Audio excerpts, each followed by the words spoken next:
आदिवासी समाज की कुछ परंपराएं आपको रहस्यमयी दुनिया में पहुंचा देती हैं। वह अचंभित के बगैर नहीं छोड़ती। वनवासियों के तौर तरीके हमें सोचने पर मजबूर कर देते हैं कि चांद पर पहुंच चुकी इस दुनिया में और भी बहुत कुछ है जो सदियों पुराना है, अपने उसी मौलिक रूप में जीवित है। तकनीक और विज्ञान से लैस आज का आधुनिक समाज आदिवासियों की परंपराओं और जीवन शैली को उत्सुकता की निगाह से देखता है। इसके लिए उनके व्यवहार और संस्कृति अब अप्रासंगिक हो चुके हैं, लेकिन सही मायने में आदिवासियों की विशिष्ट जीवन शैली ही है जो हमें प्रकृति के साथ तारतम्य बनाकर आगे चलने की प्रेरणा देता है। इनकी परंपराओं में छिपे ज्ञान को बाहर निकालने की आवश्यकता है। आज समाज का हर वर्ग विकास की दौड़ में एक दूसरे से आगे निकलने की होड़ में है। इसी बीच सुदूर गांव का आदिवासी भी चाहता है कि वह समाज के अन्य वर्गों की भांति आगे आए। इनके खेती की पुरानी विद्या, जंगलों में औषधियों की पहचान और उपयोग, जैविक खेती के तरीके आज भी अनूठे हैं। सरकार को इनके विकास की नीति इनके परंपराओं को ध्यान में रखकर रूपरेखा तैयार करनी चाहिए ताकि इनकी संस्कृति और परंपराओं का संरक्षण किया जा सके। हमें आदिवासियों के विभिन्न स्तरों के अनुरूप उनके विकास का खाका खींचना होगा। विश्व की इस महान लोक संस्कृति को संरक्षित एवं संवर्धित करने के लिए एक सामूहिक प्रयास की आवश्यकता है। नमस्कार, मैं जावेद खान, आपके अपने यूट्यूब चैनल पोल खोल बिंदास बोल के लिए। आज हम अंतागढ़ परगना के सरहद इर्रा बोड़ी में आए हुए हैं। धार्मिक आयोजन है। आदिवासी संस्कृति के संरक्षण के लिए ऐसे आयोजन आदिवासियों द्वारा अनेक बार किए जाते हैं ताकि आदिवासी संस्कृति को संरक्षित किया जा सके। और यहाँ पे हम बता दें, कुल अंतागढ़ परगना से 47 गांव वाले जमा हुए हैं। 47 गांव के मुखिया, मांझी, गायता सभी लोग जमा हुए हैं। इस आयोजन का नाम है बाघ बिदाई, अर्थात शेर की विदाई।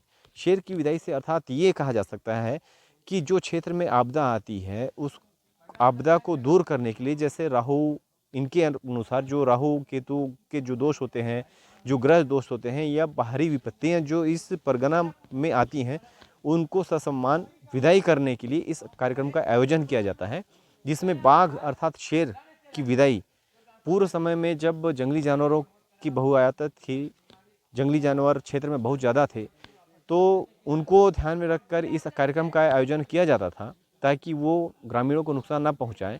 किंतु आज इसका स्वरूप बदला है और बाघ की जगह जो प्राकृतिक आपदाएं हैं उसने ले लिया है। तो प्राकृतिक आपदाओं की विदाई करने के लिए, ताकि इस परगना, इस क्षेत्र को सुरक्षित रखा जाए, इस कार्यक्रम का आयोजन किया जाता है। कुल अंतागढ़ परगना से 47 गांव के गायता यहाँ पे शामिल हुए हैं, ग्रामीण लोग शामिल हुए हैं। सब अपनी अपनी जगह अलग अलग खाना बनाने की व्यवस्था सबने कर रखी है।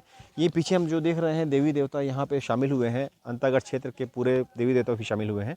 और बाकी जो कार्यक्रम यहाँ पे संचालित किया जा रहा है गाँव के मुखियाओं द्वारा, यहाँ पे हर गाँव के, हर परगना से हर गाँव के गायता मुखिया का होना अनिवार्य माना गया है।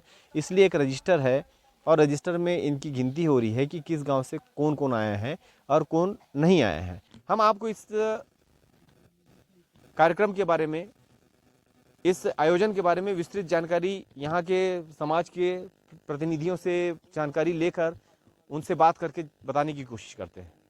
भुवन धलेनियल जी ये अंतागढ़ से हैं और इनका अच्छा खासा नाम है क्षेत्र में, तो हम इनसे जानते हैं और इनको जानकारी भी काफ़ी है। भुवन भाई, ये बताइए सबसे पहले कि ये इस आयोजन का कारण क्या है?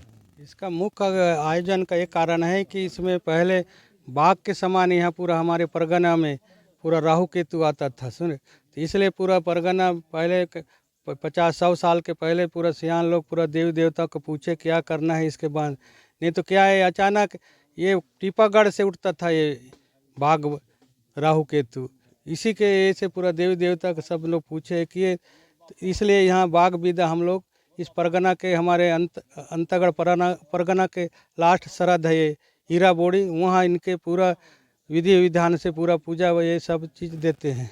अच्छा, इस विधि विधान में हम जो देख रहे हैं जगह जगह में खाना बन रहा है, जगह जगह में लोग खाना बना रहे हैं, तो यहाँ पे कुछ बलि प्रथा वगैरह भी है, क्या होता है इसमें? बलि प्रथा भी है, वहाँ जो बकरा है, ये मुर्गी है, ये सब चीज़ उनके नाम से दिया जाता है पूरा। हाँ, जैसे किसी मेहमान को विदा करते हैं तो उनको पूरी तरह से उनका सम्मान के साथ विदा किया जाता है। अभी हमारे साथ हैं हमारे पूर्व विधायक भोजराज नाग जी, जो कि इन कार्यक्रमों में हमेशा जहां भी हो, क्षेत्र में हो, अंतागढ़ परगना हो, चाहे वो कोलार हो, चाहे आमाबेड़ा हो, किसी भी क्षेत्र में कोई भी देवी देवता से संबंधित कार्यक्रम होता है उसमें आपको नज़र आ ही जाता पुराना है। जमाना में पूरा क्षेत्र में जंगल हुआ करता था, यहाँ शेर, भालू और इस प्रकार के हिंसक जानवर भी आते थे। तो हमारे जो आदिवासी संस्कृति है, रीति रिवाज परंपरा के अनुसार हम अपने देवी देवता को यहाँ पे लाते हैं, और जो सरहद है हमारे परगना का सरहद, वहाँ पे हम बाग बिदाई के नाम से यहाँ पे जो भी पान फूल सुपारी है, तेल हल्दी है, उसको हम विदा करते हैं सरहद में। और यही देवी देवता से प्रार्थना करते हैं कि हमारे सरहद में, इस परगना क्षेत्र में कोई हिंसक पशु या हिंसक जानवर हमारे जो पालतू पशु हैं या हमारे जन समुदाय को नुकसान न करें।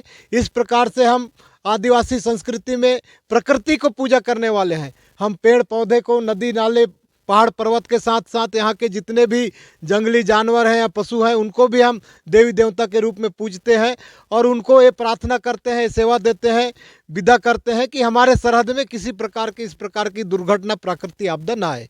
इस प्रकार के कार्यक्रम का आयोजन है। यहाँ पे ग्राम इराबोड़ी के ही लोग हैं जो स्थानीय हैं, और ये अंतागढ़ परगना का सरहद है। यहाँ से दूसरा परगना शुरू हो जाता है। हम यहाँ के लोगों से पूछते हैं कि इस कार्यक्रम का आयोजन इनके द्वारा करवाया गया है, और पूरे क्षेत्र के कुल 47 गांव के लोग यहाँ पे आए हैं। अच्छा, आप ये बताइए, आपका नाम क्या है? चंदन सिंह उइके। चंदन सिंह उइके। आप ग्रामीण यहीं लोकल हैं? जी, आप यहीं के हैं। तो ये जो कार्यक्रम है ये किस लिए कराया जा रहा है? ये बहुत पहले, ये जब यहाँ पूरा मतलब जंगल था पूरा, उस समय हिंसक पशु और पालतू पशु बहुत ही ज़्यादा थे, और उसके साथ साथ यहाँ घास फूस बहुत ज़्यादा था। उस समय जहरीले सर्प और बिच्छू वगैरह बहुत सारे जानवर थे। तो उसको, अब उस समय स्वस्थ अस्पताल वगैरह कुछ था नहीं, तो हम लोग सिर्फ देवी देवताओं के ऊपर ही यहाँ के लोग आश्रित थे। और हर गांव में इतना मकान भी नहीं था, हर गांव में 2-4 मकान थे, और 2-4 होने के वजह से ये हिंसक पशु, जितने भी जंगल में पालतू पशु, शाकाहारी पशु थे, उनको पूरा खा गए। उसके बाद वो धीरे धीरे लत पड़ गया मांस खाने का, और धीरे धीरे गांव में 1-2 जो घर थे वहाँ आदमी लोगों को भी अटैक करना शुरू करते थे। अटैक करते करते ये हो गया कि सब लोग तय किए कि नहीं, इनको एक किसी भी रूप से देवी को स्मरण करके किसी भी रूप में जानवरों को, ये सर्प बिच्छुओं को यहाँ से सरहद से बाहर हटाया जाए। और इनके लिए यही देवी देवताओं को, परगन के, मंडा के ही देवी देवताओं को नाम लेकर इसका जो है साल में हम सभी लोग एक दफ़े पूजा करेंगे। पर यहाँ जो हिंसक पशु हैं, बाघ जैसे जानवर, इनको यहाँ से सरहद से बाहर निकाला जाए। ऐसे सभी लोगों का, परगन तक के सब लोग एकत्र होकर इनका पूजा पष्ट करना शुरू किए, और इसी का पूजा पष्ट अभी साल में एक बार नहीं, यहाँ पर तो बताया गया हमको कि 12 साल में एक बार किया जाता है। 12 साल में एक बार। अच्छा, इनका कहना है कि कभी यहाँ पे हिंसक पशु भी, क्योंकि बहुत जंगली क्षेत्र है और पूरे जंगलों से भरा हुआ था, तो उस समय हिंसक पशु बहुत ज़्यादा इस क्षेत्र में हुआ करते थे। चूँकि अब हिंसक पशु अभी नहीं है, कुछ भी जानवर नहीं है, तो अब ये आयोजन करने का उद्देश्य क्या है? चूँकि हम लोगों का संस्कृति शुरू से जो भी काम हम लोग पूर्वज लोग करके छोड़ दिए हैं, उसके आने वाले जनरेशन भी अभी भी उसी रीति को, उसी नियम के, हालांकि हिंसक पशु अभी नहीं है, पर सर्प बिच्छू जैसे जानवर तो अभी भी हैं, उसके लिए भी किया जाता है। इनका कहना है हिंसक जानवर तो नहीं है, पर युवाओं को इस संस्कृति से जोड़े रखने के लिए और बाकी जो आपदाएं हैं उनसे बचने के लिए इस कार्यक्रम का आयोजन किया जाता है। मैं कैमरा पर्सन दिखपाल के साथ जावेद खान, पोल खोल बिंदास बोल।